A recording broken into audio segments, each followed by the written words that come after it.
E levaba 3 meses morta e ninguén se decatou. Ocorreulle a unha anciá de Vigo que vivía soa na rúa Celso Emilio Ferreiro. Os bombeiros rescataron o seu cadáver nun complexo rescate polo patio de Luces.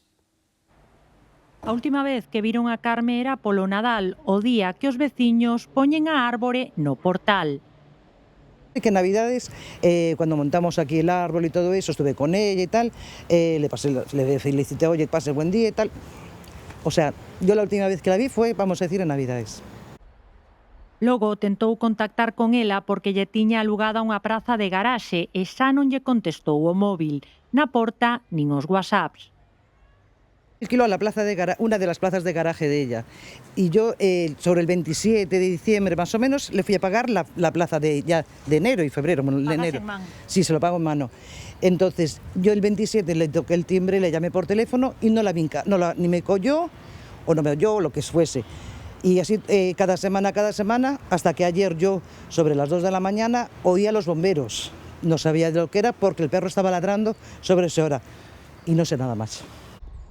Inicialmente pensaron que ia pasar o Nadal fora da casa, a dos seus fillos que viven no estranxeiro ou que estaba hospitalizada. La última vez que yo hablaba con ella por WhatsApp y todo eso, y la última vez que la vi conectada fue el 27 de diciembre.